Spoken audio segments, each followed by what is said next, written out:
dinosaurs. Okay.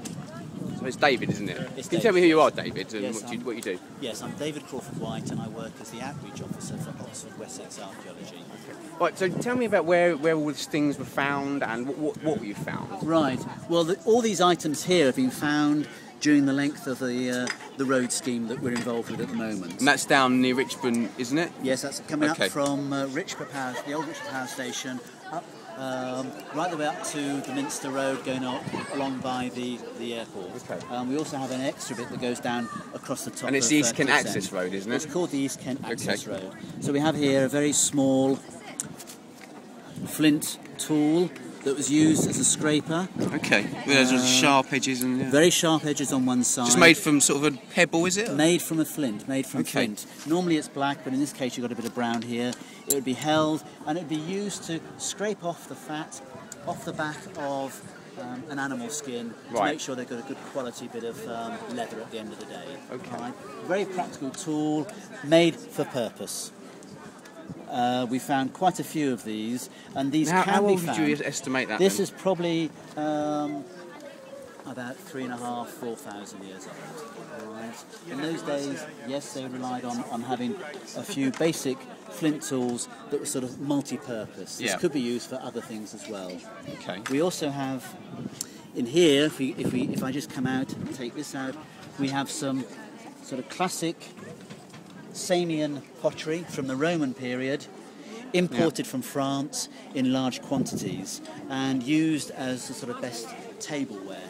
So ideal for putting a few nuts in, maybe some olives. We obviously got good Right. trade going across the channel here. Quite detailed, isn't it, as well? It on the is very side, detailed. decorated there, yeah. And it wouldn't be turned on a wheel, it would have been pressed in a mould.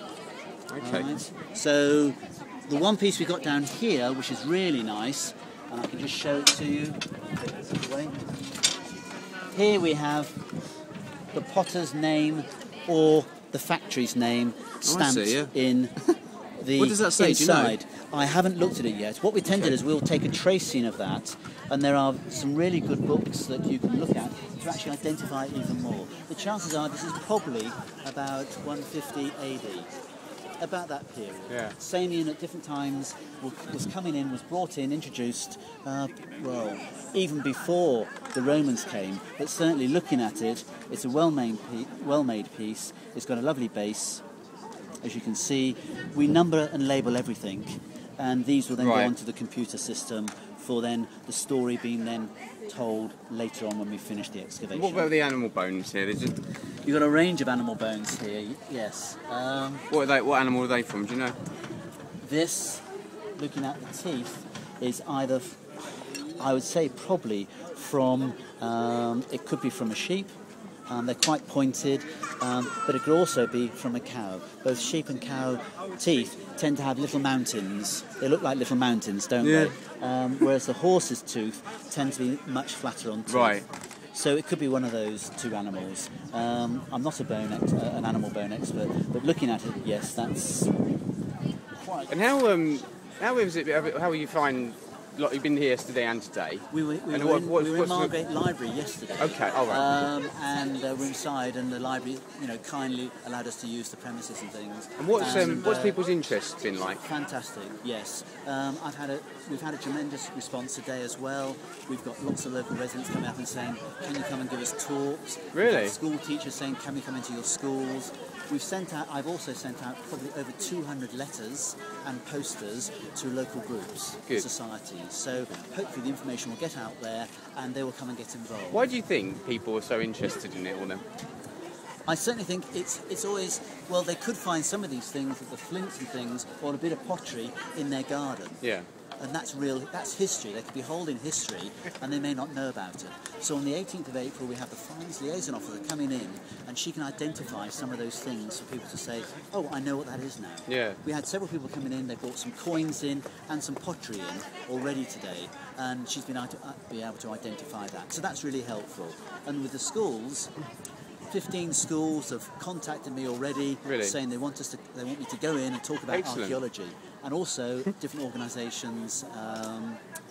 either after-school groups or adult groups as So well. you think you get a sort of broad selection of people interested in I it? think we're getting a really broad selection of people, but we can obviously, if more people want to come and get involved, then that's great. We also have a community excavation where people can come along and get their hands dirty. We're doing it over half term in May, so parents and families can come along and do something together, and I think that's going to be good as well. And we'll also have an exhibition here of the excavation for people to see.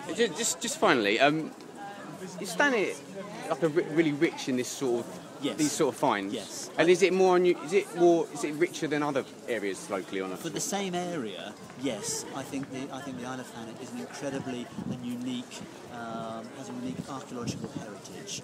We found something in the past. Obviously, there's been a lot of archaeology going on here for many years. But I also think that what is found locally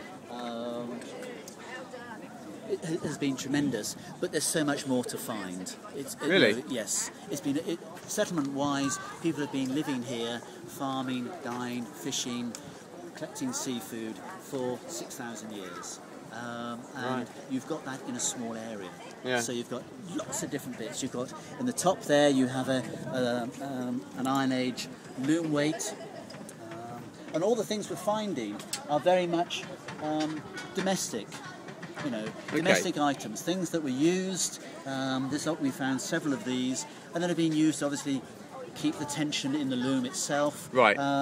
Made out of local clay, fired quite simply, possibly in a bonfire kiln, and then discarded for whatever reason. And of course, that's what archaeologists find. We find other people's rubbish.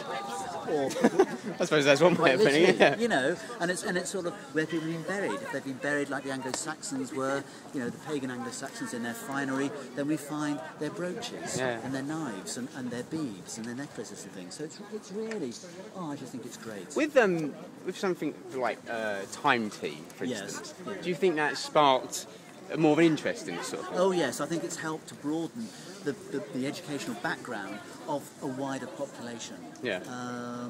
We've worked with Time Team, many organisations have worked with Time Team, and it actually brings, they have an opportunity through their media and their sort of illustrating things to bring together and bring things to life that we can't always do. Some of our reports are pretty bland, but they're quite detailed and very technical. You need that for the experts, but you also need the popular view, the people to look after their environment, the people that when they do find something in their garden, they can then get somebody else to come along and help them identify it. Yeah. And they can then, so for a better word, own a bit of history, own a bit of heritage. And I think that's so important. What are these tusks? No, they're just horns from cattle. Oh, cattle horns. Yes. Here you have a piece of an amphora. So a bit of Roman amphora there, the big handle. So that would have stood. Is that a bowl, is it? That would have been. No, I'll show you. It would have been part of the big handle. Oh, I see. So it's a big, and this is the jug. Basically the container, the amphora container would have been probably about 3 feet tall. Yeah. So it's a really nice bit of ceramic, and the chances are that would come in with the wine. Right. So it wasn't made locally.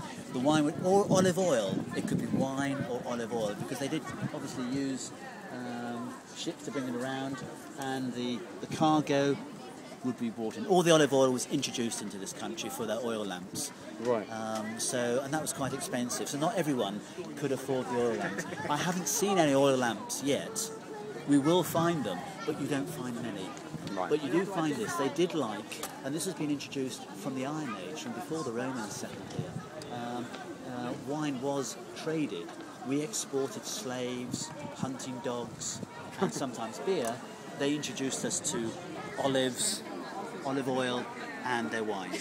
So there was a sort of continual trade, and whether money exchanged hands, probably not actually. Right. I think it was very much a good barter system, And so you're back on the April the 18th here. Yeah? We're back here on the April the 18th. Most of the day, about 11 a.m. start. 11 o'clock through to 4 o'clock. Okay. We'll be here for people to come along. What if people want to get involved with the excavation? Well, if they want to get involved, you've got a website, do you? We've got a website, yes. Yeah. All right. We've got the Trust for Thanet Archaeology that we're working alongside with.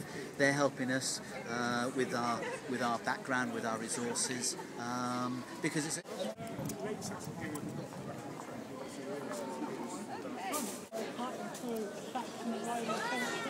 We've got those And